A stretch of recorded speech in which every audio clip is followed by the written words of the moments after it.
भारत के मध्य प्रदेश राज्य में स्थित बघेलखंड वंश और रीवा राज्य के अंतर्गत आने वाला एक जिला ये गोंड और बैगा जनजातियों का प्रमुख केंद्र भी रहा है और है भी। 1947 के बाद इसे स्वतंत्र भारत में शामिल कर लिया गया। ये वही जगह है जो बिंद और सतपुड़ा के बीच बसा हुआ है। यहाँ पर कोयला का अथाह भंडार भी आपको देखने को मिलेगा। जी हाँ, हम बात कर रहे हैं शहडोल जिले की। नाम तो सुना ही होगा। शहडोल जिला 1947 के बाद स्वतंत्र भारत में शामिल कर लिया गया। शहडोल 1998 में संभागीय मुख्यालय भी बना। इसके साथ ही ये खनिज संपदा से भरपूर इलाका है। दोमट मिट्टी है, आदिवासी बहुल एरिया है।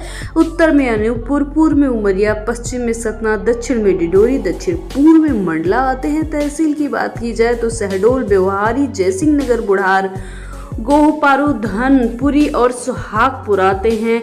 2011 के अकॉर्डिंग कुल जनसंख्या की बात की जाए तो 10,64,000 है। 1,000 पुरुषों पे 968 महिलाएं हैं। 5,671 वर्ग किलोमीटर में एरिया बसा हुआ है। और 2011 के ही अकॉर्डिंग साक्षरता की बात की जाए तो काफी निराशाजनक है, जो कि 66.7% है। यहाँ पर सोन नदी, गोपद नदी, बंसी नदी और तोमर नदी बहती है। स्थानीय बोली बघेली, गोंडी और बैगानी है। मुख्य भाषा की बात की जाए तो हिंदी है। आरटीओ कोड MP 18 है। रहन सहन की बात की जाए तो आदिवासी परंपरा। महिलाएं मुख्यतः साड़ी पहनती है, धोती कुर्ता, लेकिन आधुनिकता के पहनावे ने यहाँ पे भी अपने पांव पसार दिए हैं। तो जो हाल पूरे देश का है वो यहाँ का भी है। खान पान की बात की जाए तो कोदो कुटकी की रोटी, महुआ की रोटी, बैंगनी सब्जी, देसी सब्जियां, साग, महुआ, चिरौंजी की सब्जी, बघेली, गोंड व्यंजन आपको यहाँ पर मिल जाएंगे। इसके साथ आधुनिक टाइम में जो भी पूरे भारत का खान पान है, यहाँ हर चीज़ आपको उपलब्ध मिलेगी। ऐसी कोई खास बात नहीं है कि सिर्फ यहाँ पर आपको आदिवासी कुजीन्स की ही भरमार मिलेगी। इसके साथ फोक सॉन्ग की बात की जाए तो गोंड बैंगा जनजातियों के गीत, कर्मा, सैला, रैना, ढिढोरा त्योहारों पर गाए जाने वाले भक्ति व वीर रस आपको यहाँ पर मिलेंगे। कुर्सी की पेटी बांट लीजिए, क्योंकि अब हम यहाँ का वर्चुअल टूर घर बैठे करने वाले हैं। उसी में से एक आता है विराटेश्वर टेम्पल, सुहागपुर। 10वीं शताब्दी का यह शिव मंदिर गुप्तकालीन वास्तुकला का उत्कृष्ट नमूना है।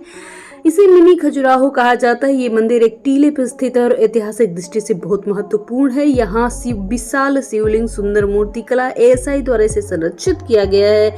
आसपास हरियाली और सोन नदी का किनारा बड़ा ही रमणीय है। धार्मिक और ऐतिहासिक दोनों दृष्टिकोण से बहुत महत्वपूर्ण है। यहाँ हर साल महाशिवरात्रि पर मेला लगता है। पर्यटक और शोधकर्ता यहाँ आते हैं। शहडोल का सबसे प्रसिद्ध और धार्मिक स्थान है। इसके साथ अगला जो स्थान है ये है धनपुरी कोल माइन। ये प्रमुख कोयला खदान है। South eastern coalfield limited SECL द्वारा संचालित है।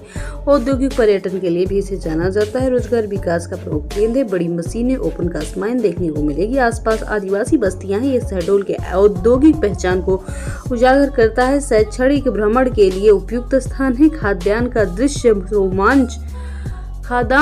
दृश्य बड़ा रोमांचक है। इसके साथ जिले की अर्थव्यवस्था में ये चीज बड़ी ही योगदान देने वाली है। इसके साथ अगला जो स्थान है इसे पर्डियल इन शहडोल या फिर बाणसागर डैम के नाम से जाना जाता है। सोन नदी पर बना बहु प्रयोजन बांध है। सिंचाई, बिजली और पेयजल की आपूर्ति करता है। यहाँ बोटिंग, फिशिंग का आनंद लिया जा सकता है। हरियाली और जलवायु इससे पर्यटकों को आकर्षित करती है। वन्य जीव की उपस्थिति देखने को मिलती है। स्थानीय लोग रोजगार साधन, सूर्योदय और सूर्यास्त के दृश्य को निहारने के लिए यहाँ पर पहुँचते हैं। परिवारों के लिए पिकनिक स्पॉट है। आसपास का क्षेत्र वन और पक्षियों से भरा है। अगला जो स्थान है इसे कान्हा वन विहार के नाम से जाना जाता है। प्राकृतिक वन क्षेत्र से प्रस्तावित संरक्षित क्षेत्र है। जैव विविधता और वन्यजीव की समृद्धि उपस्थित है। ट्रैकिंग, बर्ड वॉचिंग के लिए उपयुक्त स्थान है। वन विभाग से संरक्षित है। जंगल सफारी है। इसके साथ ही यहाँ पर आदिवासी इको टूरिज्म की संभावना है। अगला जो स्थान है इसे बुधार हिल व्यू पॉइंट के नाम से जाना जाता है। ऊंचाई से प्रकृति दृश्य को देखा जा सकता है, सनसेट और सनराइज का मजा लिया जा सकता है। पास में छोटे बड़े वाटरफॉल भी देखने को मिलेंगे। सर्दियों में कोहरा, ठंडी हवाएं आकर्षण बना देती हैं। फोटोशूट और वीडियो के लिए काफी लोकप्रिय स्थान है, काफी रोमांचकारी है। वर्षा ऋतु में